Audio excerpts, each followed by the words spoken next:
je veux donner des conseils aux anciennes et puis aux nouvelles personnes. C'est vrai que c'est difficile. Pour les nouvelles personnes, c'est difficile. Et même aux anciens. C'est difficile parce que tu as eu une habitude spirituelle. Moi, je prends mon exemple. J'ai fait plus de 20 ans d'église évangélique. Wow. Et puis quand je dis église évangélique, ce n'est pas ceux qui s'assoient à la porte. J'ai chanté auprès de grands hommes de Dieu. Wow. Donc du coup, quand je suis arrivé ici, moi d'abord j'avais peur des célestes. Je ne savais pas qu'un jour ça allait me rattraper. Donc quand je suis arrivé ici, c'était compliqué parce que chez nous, déjà quand on vient, c'est Dieu me dit de faire ceci. Ça, c'est l'homme de Dieu qui te dit. Alors que tu arrives ici, il y a les songes. Et puis, surtout ce qui m'a fatigué, c'est que ailleurs, on va à l'église dimanche. Ici, le culte, c'est samedi. Donc, dimanche matin, tu es là, tu es flappy. Tu sens un vide, il y a quelque chose qui te manque. Donc, tu vas voir la plupart des personnes qui vont à l'église le dimanche, là, ce n'est pas parce qu'ils ne croient pas au Dieu de Papa Florian. Mais ils sentent un vide, ils ne savent pas quoi faire. Ils n'ont pas l'habitude de jouer ballon dimanche. Ils n'ont pas l'habitude d'aller à la plage dimanche. Donc moi, le conseil que je peux vous donner là, apprenez à chérir vos familles les dimanches matins. Oui, c'est ça. Apprenez à vous réorganiser. Apprenez à faire d'autres choses qui vont vous profiter. Parce que tu peux être dans une église où tu vas à l'église 3 fois par semaine, ou bien 4 fois par semaine. Il y a le culte du dimanche, lundi culte d'édification, mardi culte de guérison. Alors qu'ici, c'est seulement les samedis. Donc tu te demandes, qu'est-ce que tu dois faire le dimanche matin? Dimanche matin, apprends à aimer tes enfants. Merci. Apprends à aimer ta femme. Apprends à aimer ton mari. Profite de ta famille. Placali et son djungle que tu ne faisais pas avant. Il faut faire ça dimanche matin. Mais il y a une maman même qui a la maman, son fils devait jouer ballon et puis il a fait broutage là. Et même elle a dit ça. Elle dit les dimanches là, c'est elle qui prépare. C'est ça. Elle a dit ça. C'était dimanche là, c'est spécial. Ce que tu ne sais pas faire là, il faut apprendre ça dimanche matin. Dimanche, ça va t'occuper. Ça va t'occuper. Tu vas voir que tu seras plus à l'aise parce que je sais qu'il y a beaucoup qui sont fatigués. Ils savent, ils connaissent la puissance du Dieu de Papa Florian. Mais comment se réorganiser? Alors qu'il faut faire ça vite.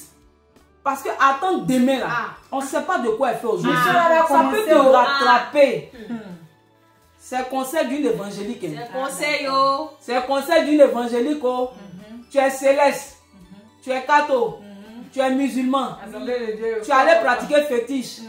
Tu adores tel bois. C'est à toi je parle. N'aie pas peur.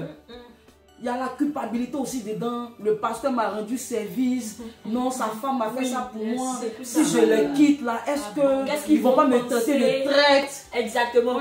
Moi aussi, dans mon cas, quand je venais faire les colis dimanche, quand on finit, je m'en vais à l'église. Mais moi, j'avais déjà ressenti quelque chose. C'est que quand je m'en vais le dimanche là, je ne suis plus dans ce culte. Je ne sens plus en fait, même la prière.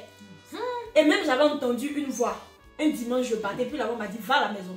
2 fois comme ça, je n'ai pas oublié. Mais la 3e fois, quand je suis partie là, j'ai vu que tout a commencé à se stabiliser. Et même, ils sont venus même me demander, ah mais pourquoi on ne te voit plus à l'église? J'ai dit non, il n'y a rien. Est-ce qu'on t'a fait quelque chose? J'ai dit non. C'est inexplicable.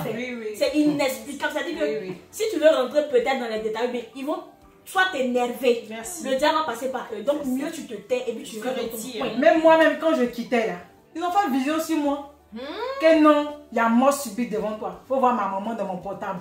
Ma fille, viens pas couvent. Ma fille, c'est-à-dire que, il y a des moments. C'est vrai, Céleste d'avant, on ne peut pas gâter son nom. Mais pour maintenant, toi-même tu es d'accord avec moi que il a fait couvent faire 7 mois, il ne sort pas de la maison. À cause de mort subite. Il ne sort pas. Mais depuis que moi je suis arrivé au chemin du ciel, il a fait 2 ans d'abord, quand mon papa m'a fait asseoir, il dit ma fille, qu'est-ce qui se passe? Il dit, ah papa, André, mon mais je ne sais pas. André, c'est où je suis là, mon papa. Bientôt même ils vont le nommer chargé. Toi, tu es enfant de mon papa et puis tu vas pas partir à l'église céleste. Tu peux pas. Mais c'est lui-même qui me dit où tu es parti là. Il y a Dieu là-bas. Jusqu'à mon papa s'est déplacé, il est venu ici.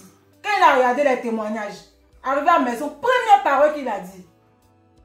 Il dit non, votre papa là, il se sanctifie beaucoup. C'est la première phrase que mon papa m'a dit. Il dit votre papa là, il se sanctifie beaucoup. Parce que de toute façon, Dieu travaille à lui, je vois là. Non, il a pris son et je lui, il est parti. Donc, ça pour dire que... ça. Voilà. Donc, les prières, chaque 3 heures, chaque quitter dedans. Mais Jésus, même dans la Bible, il a donné une simple prière. Notre Père qui est aux cieux, que ton nom soit sanctifié. Donne-nous notre Père. Amen. C'est tout. Et puis, papa lui-même, il dit, si quelqu'un doit être ingrat, là, c'est lui. C'est lui. Parce que le pouvoir que Dieu lui a donné, là, c'est au céleste. Jésus lui a apparu comme ça, puis il dit, mon fils, mon peuple souffre. Voilà ça. Il était en soutane. Donc, si quelqu'un doit aller aujourd'hui à l'église céleste, là, c'est papa. Mais nous, on a tellement de choses à dire. Papa même ralliez-vous. Comment on va dire là? Ne fatiguez pas l'homme. Il est fatigué. Puissance.